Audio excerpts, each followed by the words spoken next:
Call of Duty campaigns are at their best when they use moral ambiguity to tell a compelling narrative. Take COD Modern Warfare and Black Ops, for example. They both tell stories that in the overall narrative are black and white, have characters perform morally gray actions to achieve their goal. Both of these games use moral and ethical themes to captivate the player. However, not every Call of Duty is made equal. Like the economy, the Call of Duty franchise has booms and busts. Right now, it looks like the franchise is going into another creative recession. Now, don't get me wrong, even a low-selling Call of Duty is still a Scrooge McDuck level success. COD at this point is the embodiment of too big to fail.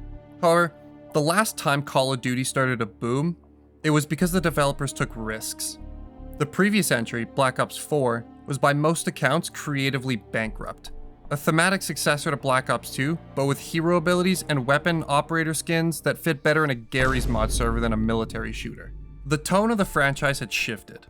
It had become a creatively vacuous pit where no idea, no matter how outlandish or silly, was too stupid for the allfather of money. But this philosophy was no longer working. Something had to change. Call of Duty needed a shift in tone. A return to its roots as a military shooter. A return to form. A reboot. This is 2019's Modern Warfare.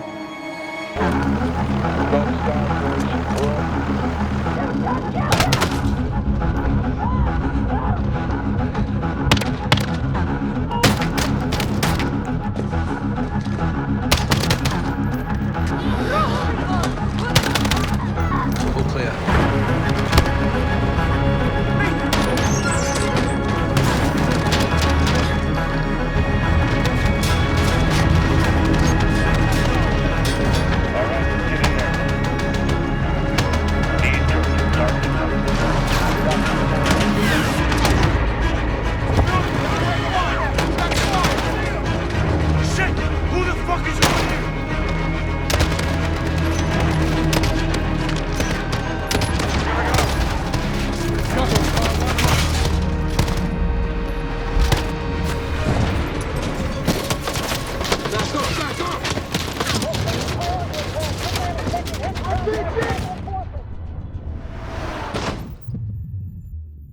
Modern Warfare 2019 was a reboot of 2007's Call of Duty Modern Warfare. The name Modern Warfare alone carries a lot of responsibility. COD 4 put the franchise where it is today, a worldwide blockbuster.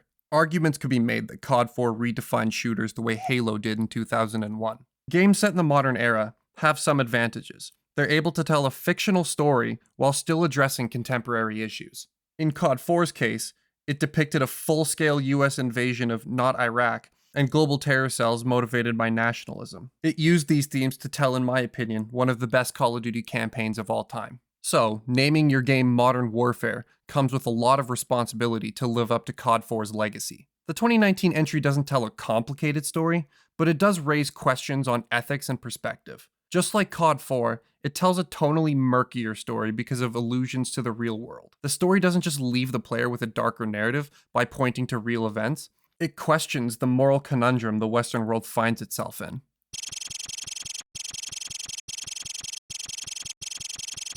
The second mission, Piccadilly, illustrates the helplessness of Western nations in responding proactively to terrorism. Piccadilly Circus is London's equivalent of Times Square, a bustling tourist hub full of shops, neon lights, and people.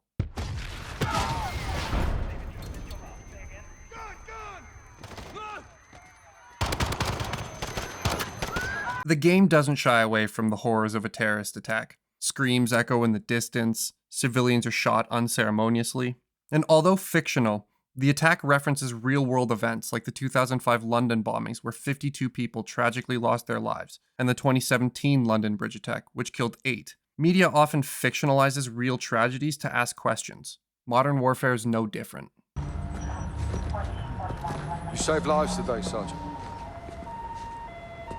This shouldn't have happened in the first place, sir. They sent us in half-assed. So everyone could just keep pretending we're not at war. Yeah, like the fucking century, that is. Why have we got our hands tied? Let's just take the bloody gloves off and fight. Sir. Go on. We don't stand a chance in hell with these rules of engagement, Captain. They can tell us where, they can tell us when, Don't tell us how. This scene perfectly exemplifies the hypocrisy of Western nations, wanting to maintain the illusion that everything is fine in their own country, only to be harshly reminded that violence can find its way into that pristine world. Sergeant Garrick points that out, maintaining that illusion requires, as he puts it, why have we got our hands tied? This point is only further reinforced when remembering back to the start of the mission with this dialogue. Do we have snipers in position? Negative, Sergeant. Can't unduly alarm the public. Terrorists know that too, sir. Garrick, don't turn London into a war zone, clear? Yeah, Crystal. Out.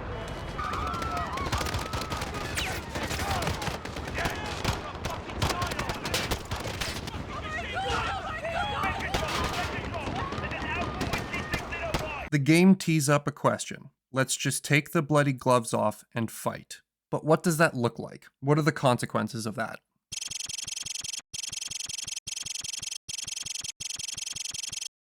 Clean House, the next mission, has the SAS raiding a London townhouse where the Piccadilly Circus terrorists are operating. This mission is a stark contrast to what pops into your mind when you think of Call of Duty missions. The entire mission takes place in only one house. Instead of waves of enemies, your squad is methodically clearing rooms. The catch? Not everyone in the house is a threat. Hands up, now! Don't move! You as the player have to make split-second decisions. Is that target reaching for a gun, or for something else entirely? Down, get down, get down! Don't shoot! Don't shoot, please! They were going to kill Don't me! move! They Stop! locked me in here! Drop her. Clear. All teams, townhouse secure. Commence SSE. Oh, fucking hell. She was going for a bloody detonator. Good job we dropped it in. The game doesn't tell you why the proverbial gloves stay on. Instead, it shows you, by putting you in situations where you experience the moral tension firsthand. You could act like a psychopath and shoot everything, but that's clearly not the mission's intention. They'll handle operations until we start the attack. Secure.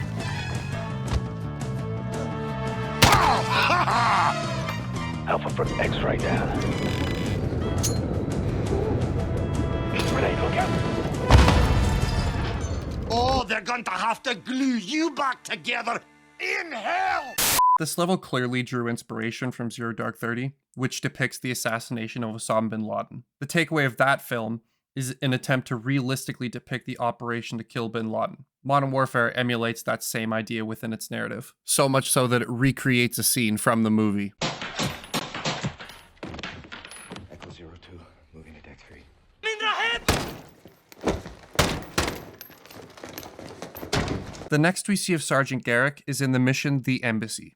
After US Marines in the previous mission capture and detain the Wolf, the mastermind of the Piccadilly attack, Garrick and Price head to the US Embassy to extract him. In this mission, we are already seeing scenes reminiscent to the movie 13 Hours, The Secret Soldiers of Benghazi, which dramatizes the 2012 attacks on American facilities in Benghazi. And once again, the game doesn't hold back, showing civilians within the embassy being executed. Players are given the option to open the door here and save the boy, but this choice leads to death and a mission failure. Once again, you are powerless to prevent the innocent loss of life, echoing Piccadilly. Modern Warfare does something that a lot of other military games shy away from. It shows the innocent loss of life. This isn't just for shock value, though. It's what's motivating the player to take the proverbial gloves off. The mission Old Comrades is the culmination of Sergeant Garrick's question from Piccadilly. The Butcher, the one who executed the boy in the embassy, is now in St. Petersburg. Garrick and Price aim to capture him to get answers about the terrorist network and how to stop it. This interrogation is what answers the question. Captain Price has the player threaten the Butcher's wife and son, who are clearly innocent. Hey, look at me! Stop! Something have nothing to do with this! You tell that to the boy in the embassy. Fuck. Hey! No, leave him! Listen to me! Karitka Theater. Lie. No, I am not, I swear to you, I'm not. The gas is there, Karitka Theater, I swear to you. This moment is exactly what the game argues is taking the gloves off. Boss. What the hell are we doing here? We're cleaning up a mess. With women and children. They were leverage. They were When hostages. you take the gloves off, you get blood on your hands, Kyle. That's how it works. Where do we draw the line, sir? You draw the line wherever you need it, Sergeant. At the end of the day, someone has to make the enemy scared of the dark. We get dirty, and the world stays clean. That's the mission.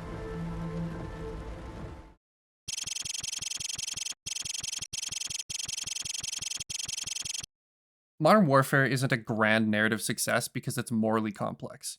The heroes and villains are clear from the start. Its success comes from daring to show the moral ambiguity of modern conflicts. Piccadilly depicts a terrorist attack killing innocent civilians. That's bad. But it also shows the purposeful restraint of Western nations trying to maintain the illusion of peace.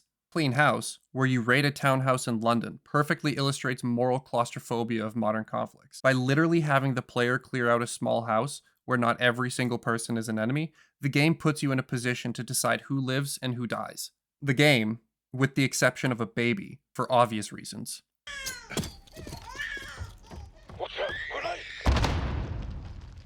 You monster. The embassy mission shows the lengths people will go to win, depicting the butcher executing an innocent child. Old Comrades then asks the player if they would do the exact same thing. Of course the game saves us from that horrific outcome, but it deliberately highlights the moral ambiguity involved in decisions made. The point of this campaign is perfectly illustrated by Captain Price's quote, "We get dirty, and the world stays clean. That's the mission." Modern Warfare's thesis is that ethical lines in modern conflict are blurred. The difference between the good guys and the bad guys isn't the actions they take, but what they are fighting for.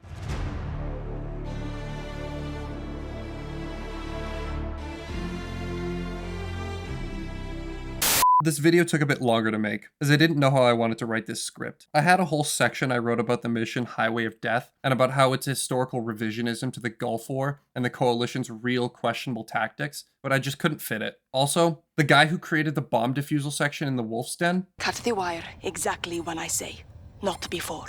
Ready. Green wire. In 3, 2, 1. Cut.